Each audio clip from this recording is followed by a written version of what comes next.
This video isn't about quilting. It's a hospice journey. And I want to apologize to you. I had told you when I made the first one that there would be videos as we went along in this process. Well, first of all, let me tell you about my shirt.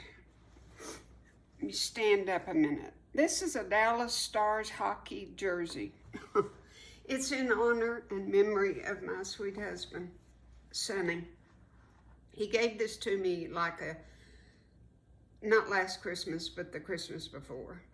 So I'm wearing it for him.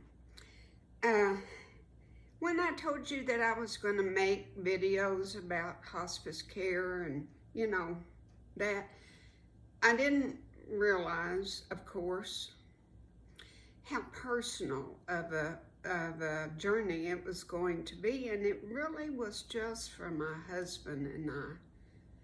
And I didn't think it was right to make videos about it. So I'm making one now to tell you that my husband passed away May the 11th, 2022. Very peacefully, and it happened. So, it is July, and I'm just now able to make this video. But I want to address caretakers of anyone. I know some of you commented to me on the first video that you already walked this path and you already knew about it. And I appreciated your words of comfort. But everybody's journey is different. And so therefore there wouldn't be a video that could help somebody else maybe, because it is going to be different. But my husband thrived. Sonny absolutely thrived on hospice. He did real well. He was able to drive, and some at the beginning, he was still able to drive. He could go outside on the patio, and even though he was on oxygen.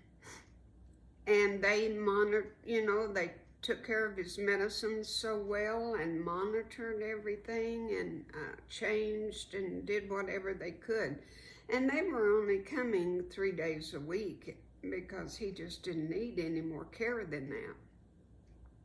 But he was on hospice for 3 months, and as the days went by, he started needing different care, and they started coming every day. Honestly, it was just the last 2 weeks of his life that was really hard. He was very fortunate that he made it as long as he did without a lot of pain. He didn't have any pain at all. And he wouldn't have had, but he developed, I believe you call it a hematoma, internal bleeding. And it was from the Coumadin. He was on Eliquis at the beginning, but hospice eventually wouldn't pay for that. And so we went to Coumadin thinking, you think too much sometimes, but I thought he had to have it because of the blood clot in his lungs. But I knew he had a hard time taking a blood thinner before. And thinking about it, but you can't go back and change things. It doesn't do you any good. And that's what I've done for 2 months since he's been gone, is go back and say, I shoulda, I coulda, I shoulda. All of that does not do you any good, because you can't go back and you can't change things. So the Coumadin caused, well, he told me, he said, my shoulder blade is just killing me. And he's always had a little bit of discomfort back there, always. And I thought it was just from him laying in a hospital bed too much. And one day, when he just kept saying how bad he was hurting, I said, well, roll over and let me put some of this pain cream on, and maybe that will help you. When he rolled over, I just could not believe my eyes. I tell you, that was the size of a grapefruit on his shoulder blade, black and blue. And I measured down to how big it was. The blood, the black and blue went down 11 inches and 7 inches wide. It was just awful. And immediately I called, and the nurse came. And this was on a Saturday. They don't make regular visits on the weekend until you get really, really bad. And then they will.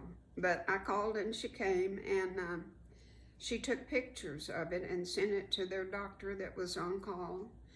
And his diagnosis was internal bleeding. Well, they got him started on vitamin K, not by pill or anything. It was liquid vitamin K. And they said that it would level out. His blood count would show that it had stopped the bleeding. And about 2 or 3 days later, it was leveled off and just pretty good. And so I thought, well, but they told me that black and blue would take a long time for it to absorb into his body. And, I kept waiting for it to do that because in the hospital before, he had black and blue arms, and it was the same thing.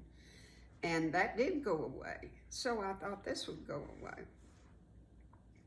Well, it just kept traveling, and it went all the way down his back and then started around his stomach and his groin area, and it was very painful and hot. And so that's when we had to start the morphine, because I guess I've had bad thoughts about morphine. I didn't want him on it until he just had to. And this was a have to. And so we started him on morphine. And I could tell that it was taking more and more of it to get him comfortable. Well, like I say, it was only the last 2 weeks of Sonny's life that was really, really wicked and got pretty rough. But what I want to encourage and tell all of you caretakers is, please don't do what I did, and please ask for help. I took care of him all by myself until the last week. Well, really until the last 6 days. And I was at my wit's end, and I couldn't do it. Physically, because I was sleeping in a bed by him in his bedroom, and on the hour, every hour, he had me up needing something. And I was so exhausted, and I thought, man, I don't know how much longer I can do this, but you do what you have to do. And, but finally, Thursday, before he passed away on a Wednesday, I told my son lives 45 miles from me, and he works all day long. And I just didn't know how he was going to come over and stay and then keep the business open. So I didn't call him until Thursday, and then I told him, I said, son, I can't do this anymore. I've got to have a night's rest. And he said, well, somebody will be over there, Mother.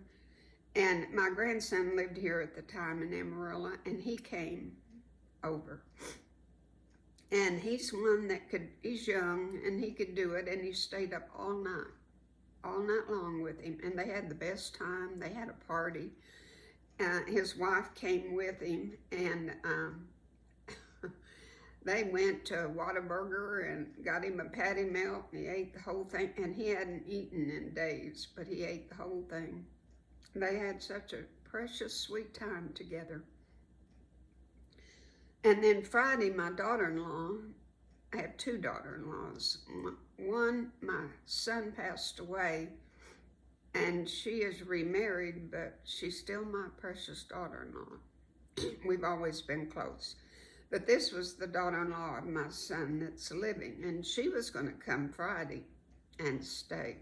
And she came most of Friday, but by 6 o'clock, she said, "Jacklyn, we can't handle him. He was so restless." And it showed me that he was in much more pain than I realized. And that's when we started methadone, I believe is the name of it. But she called my son at 6 o'clock, and she said, "Darren, you've got to come over. I don't think we can do this tonight." So he did, and him and Cindy stayed in the room with him, and I got a good night's sleep, but I got up at either 4 or 5, because I knew they would probably want to go home and rest. And then from then on, somebody came every night, and we switched off, and it worked.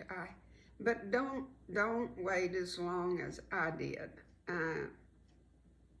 If you don't have somebody you can call in your family, Hospice told me that there were volunteers that would come and stay at night, but I just didn't want a stranger taking care of him. I just didn't want to do that, so I didn't ever take advantage of that.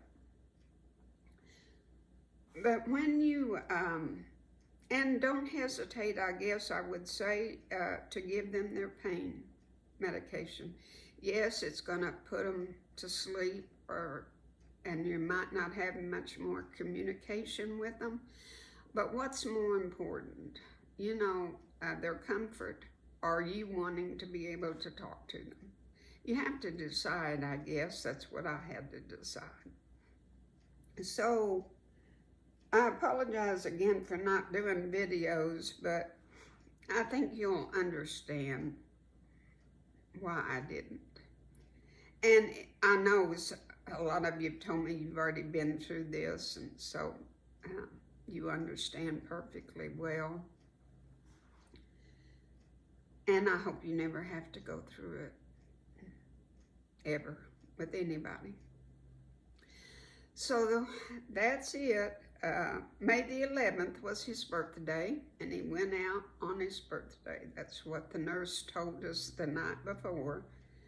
She said, knowing, and she had grown so fond of him, and my husband was a character, and everybody loved him, and she said, knowing Mr. Nickel, he's going to go out on his birthday.